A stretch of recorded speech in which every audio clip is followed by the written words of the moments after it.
여러분 안녕하세요. 오롱장입니다. 오늘은 제가 23년도 부동산 키워드 중에 하나가 될 만한 걸 미리 말씀드리고자 영상을 켰습니다. 지속적으로 말씀드린 부분이고요. 사실은 좋은 부분은 아니에요. 사실 제가 수요일날 강의가 있어서 아침부터 기사를 쭉 뽑아보고 있었거든요. 강의 직전까지 뽑아봅니다. 좋은 내용이 있는지 좀 생생하게 하고 싶어서. 그런데 이 기사만큼은 그냥 지나가고 싶지가 않았어요. 요거에 대해서 좀 말씀을 드려볼게요.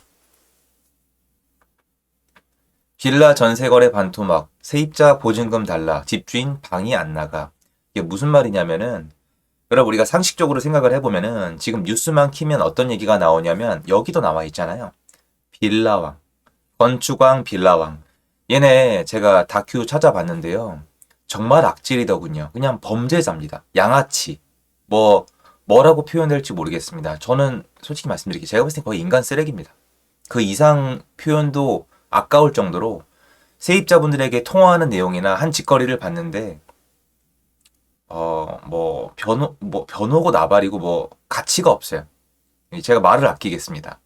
그런데 한국 사회가 어떻게 됐는지 이제 감성이 이성보다 되게 중요한 사회가 됐기 때문에 이 부분을 잘못 얘기하면은 빌라왕 편든다 아니면 저기 전세 사기꾼 편든다 이런 얘기를 뒤집어 씌우는 분들이 계세요. 댓글에도 악마다. 그런데 악마란 표현을 보고 제가 떠오른 게 있어요. 뭐냐면은 악마는 어디 살죠, 여러분? 악마는 지옥에 살아요. 지옥에 사는 게 악마잖아요. 그러니까 악마라고 뭐 프레임을 씌우든 뭐하든 어쨌건 간에 지옥에 악마가 사는데 지금 부동산 시장이 지옥장이라고 제가 말씀을 드렸잖아요. 그럼 당연히 악마도 있겠죠. 왜냐면 이 빌라 왕은 지금 시중에 갖춰져 있는 시스템이 아니었으면 이렇게까지 사기를 치기가 어려워요. 또는 얘가 똑같이 사기를 쳤어도 세입자분들의 손실이 이렇게 크진 않아요. 여기 아마 아무 기사도 안 다루고 있을 텐데 보증보험이 오히려 전세 사기에 한몫 톡톡히 했거든요. 왜 그런지 설명을 드릴게요. 일반적으로 들으면 지금 제가 한 얘기가 이해가 안 될 거예요. 보증보험이 어떻게 전세 사기에 악용이 됐냐? 말이 안 되잖아요. 보증보험은 세입자분이 보증금을 못 돌려받으면은 먼저 보증보험공단에서 돌려주고 임대인이랑 대신 싸워주는 굉장히 좋은 제도예요. 그런데 시스템에 끼어들면 이게 부작용이 있거든요. 뭐가 문제였냐면은 세입자분들 있잖아요. 세입자분들이 많은 분들이 뉴스를 보고 사기당했다 그러면 바본 줄 알거든요. 근데 상담해보고 만나보면 아니에요. 모든 세입자가 본인의 보증금은 소중하기 때문에 정말 신중하게 하시거든요. 바보는 없어요. 다 알아보고 하는데 이 말 한마디 어때요? 선생님 걱정되세요? 보증보험 들면 괜찮아요. 보증보험 들면은 어차피 보증보험 공사에서 선생님 보증금 다 돌려줘요. 임대인이 사기를 쳐도 돌려받아요. 못 돌려받을 확률이 없어요. 보증보험 공단에서 하는 거예요.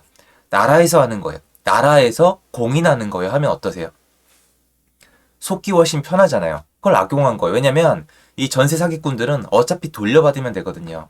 그런데 보시면은 이제 다음 문제가 남아있죠. 뭐냐면은 아직 전세 사기를 당하신 분들이 만기가 다 터진 게 아닐 뿐만 아니라 이거에 겁을 먹어서 사람들이 전세 계약을 꺼려요. 저는 이 현상을 예전에 본 적이 있어요. 뭐냐면은 한동안 그때 천안이었거든요. 충남 천안에서 법인에 대해서 전세 계약을 안 하는 풍조가 생겼어요. 지금 이게 전국에 퍼졌는데 몇 년 전에 경매시장에 가면은 역전세 있잖아요. 그러니까 전세금을 못 돌려줘서 경매로 나오는 물건이 충남 충북에 되게 많이 나온 적이 있어요. 그때 또 법인이 좀 많이 있었기 때문에 사람들이 한동안 법인 매물에는 전세 계약을 하지 않는 풍조가 생겼습니다. 그런데 그 풍조가 빌라에도 생기고 있는 거예요. 뭐냐면은 그냥 빌라는 전세 계약하면 안 된다. 그러면 여기에 사람들은 또 설명하려고 들어요. 그게 아니라 매매가를 알아보고 보증보험에 가입하고 확정일자 받고 대항력 갖추고 이런 얘기를 하는데 사람은 일단 심리적으로 불안함에 하지 않아요. 제가 지금 주택시장 매매의 어떤 가격이 올라오기 어렵다고 계속 말씀드리는 이유가 사람 심리가 잘 변하지 않아요. 올라간다는 기대감이 있어야 집을 사는 게 사람인데 그게 쉽게 변하지 않거든요. 마찬가지로 지금 빌라 쪽에서 전세 계약 자체를 꺼리는 분들이 계세요. 이런 풍조가 생긴 이유는 제 지난 영상에서 계속 말씀을 드렸어요. 집을 사면 안 된다. 집을 사면 청약권도 박탈이 될 것이고 집을 사면 빌라는 내려갈 것이고 지금 집을 사고 특히 여러 개 사면은 투기꾼이고 세금 때리고 대출 이자도 올라가고 아무튼 집을 가지고 있으면 망하니까 집을 사지 마라. 근데 집은 필수제거든요. 그럼 전월세로 살란 뜻이잖아요. 그러면 집을 못 사게 하니까 집을 새로 만들지도 않겠죠. 분양이 안 되니까. 집을 만들 필요도 없고 집을 사지도 못하는 풍조를 만드는 동시에 전월세로 살라고 얘기했잖아요. 그러면 전월세 수요만 올라가잖아요. 전월세 수요만 올라가고 매매 수요는 없으니까 나중에 매매가랑 전세가랑 비슷해진 거예요. 근데 비슷해도 전세로 들어와요. 왜? 전세가 좋은 거라고 했으니까. 그런데 이런 사건 사고가 터졌잖아요. 그럼 사람들이 이제 전세를 안 구해요. 근데 여기서 더 큰 문제가 벌어집니다. 자, 전세를 하면은 전세 사기를 당할 염려가 있다. 뉴스에서 지금 아주 24시간 내내 떠들어대고 있어요. 빌라왕, 건축왕, 사기당했다, 전재산 날렸다, 인터뷰할 때 그 슬픈 현장들을 다 그대로 생생하게 내보내고 있어요. 전세 계약하기 싫겠죠.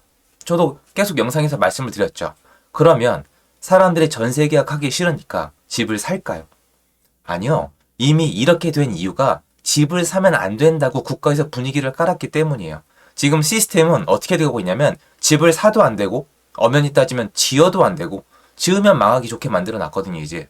그리고 전세로 들어가면 안 된다는 거예요. 그럼 뭐가 남죠? 월세만 남아요. 그런데 이제 제가 봤을 때 이제부터 본격화될 거라고 생각이 듭니다. 뭐냐면은 여러분 외국 나가면 외국 사람들이 돈을 열심히 버는 제일 큰 이유가 뭔지 혹시 아세요?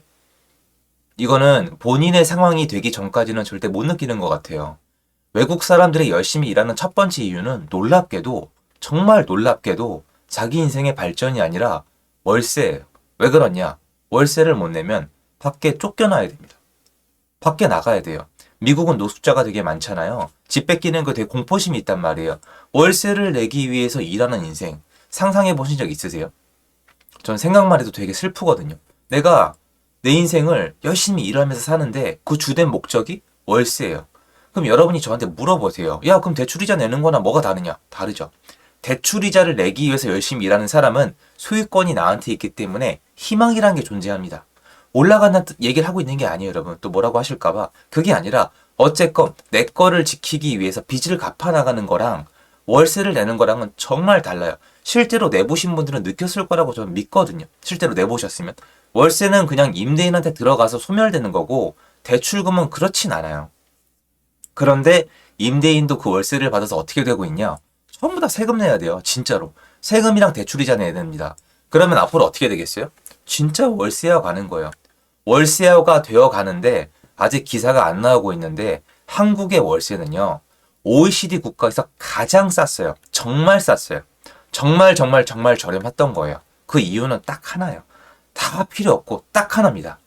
한국의 경제 지위를 봤을 때, 물가를 봤을 때 누가 따져도 어떤 경제학자를 데려다 놔도 예전에 한국의 아파트랑 빌라 월세는 싸다고 판단을 받았습니다. 외국에 비해서요. 그런데 왜 그런가 봤더니 월세 수요가 없었어요. 왜? 전세 들어가면 되니까.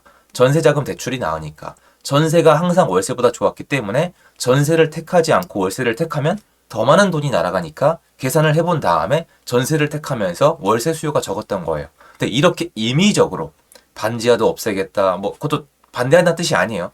이런 식으로 뭔가 수요가 있는 걸 없애기만 하면은 그 수요는 다른 데로 가야 되거든요. 뭘로 가겠어요? 아마 앞으로 한동안 여러분 공공임대주택 그런 거 이제 박 터질 거예요. 진짜 쪼개질 겁니다. 경쟁률. 공공임대주택 박 터질 거고 좀 괜찮은 월세 바로바로 나갈 거고 더 비싸질 거고 그 사람들은 점점 더 가난해질 거예요. 23년도의 키워드는 뭐냐면 또 월세가 될 거예요, 여러분. 월세. 이 전세 시장의 문제로 월세 시장으로 옮겨갈 겁니다. 아파트는 이미 시작됐죠. 그런데 이게 빌라에서 터져 나가면 아파트로까지 번질 수가 있습니다. 그래서 이 시장 시스템을 빨리 바로 잡아야지 전세 사기꾼 처벌은 여러분 당연한 거 아니에요? 대한민국이란 국가에서 사기꾼 잡아서 쳐넣는 거 이거 당연한 거 아니에요? 이거 정말 죄송한데 국토부 장관님이 나와서 홍보까지 하셔야 돼요. 이 당연한 걸. 뭘 홍보해야 되느냐? 이 피해자들을 어떻게 구조해 주실 건지, 어떻게 보증금을 돌려받게 해줄 건지 이상한 거 말고요. 뭐 앉혀놓고 경매 절차 알려주고 이런 거 말고요. 어떻게 보증금을 돌려줄 거냐고요. 어떻게. 이 사람들 피 같은 돈인데 그거랑 그리고 이 다음에 세입자들 뭘 선택해야 돼요. 전세계약 믿고 선택해도 되는 거예요? 아니면 다 월세로 가는 게 좋아요? 월세로 가게 할 거면 월세 공급 늘려주실 거예요? 월세 공급은 누가 하는데요? 국가가 하나요? 집주인이 하잖아요. 벌써 안 맞잖아요. 시스템은 이미 다 붕괴돼 있어요. 그래서 앞으로 잘 잡아야 돼요. 앞으로 여러분 지금 주택시장 거래가 없기 때문에 빌라고 아파트고 나발이고 뭘 어떻게 해도 가격이 쉽게 변하지 않아요. 그런데 어쨌건 간에 공급은 못하게 하고 있습니다. 요새 빌라업자들 벌벌 떨어요. 미분양 날까봐. 그럼 미분양 나면 국가에서 도와줄 것 같으세요? 아니에요. 그리고 요새 오해하시는 게 미분양 난 거 국가에서 매입한다고 하잖아요. 그거 집 짓는 사람 도와주는 거 아니에요. 진짜 헐값에 사가요. 그러니까 너 망할래 넘길래 이거예요. 망할래 넘길래. 그럼 넘길게요가 되는 가격에서 가져가거든요. 그게 아닌 경우도 있었지만요. 근데 그런 게 아니기 때문에 주택을 공급하는 분들 입장에서 지금 리스크가 되게 커요. 그런데 주택을 공급하시는 분들 입장에서 원래 수분양자가 실제 거주하는 분도 계시지만 집을 사서 전세를 놓는 투자자도 있었거든요. 근데 그 사람들은 또 없어요. 그러니까 모든 건축 현장이 그런 건 아니지만 건축하는 사람도 지금 힘이 빠지고 분양을 받을 사람도 없고 기존에 갖고 있던 분들도 세입자가 자꾸 나간다고 하죠. 무서우니까. 근데 돌려줄 돈은 없잖아요. 그럼 그분들 파산. 23년도에 집 가졌던 분들 파산 문제 불거질 거고, 그리고 전세 시장에 대한 불신 때문에 월세 시장도 문제가 불거질 거고, 이렇게 여러모로 시스템이 붕괴되고 있는 게 현실이 아닐까 싶습니다. 지금은 아니겠지만 23년도에 시간이 지나가면 지나갈수록 이 문제는 기사로 다뤄질 것이고, 여러분 인근에서 좀 속속들이 좀 발생할 거라고 저는 생각이 듭니다. 그래서 여러분이 앞으로 주거 형태를 결정하실 때 이런 문제를 염두에 두시고 결정하시면 어떨까 싶어요. 뭐 사람 알란 얘기는 못 하겠습니다. 좀 알아두시면 좋지 않을까 싶었습니다. 도움됐으면 좋겠고요. 제 영상 여기까지입니다. 감사합니다.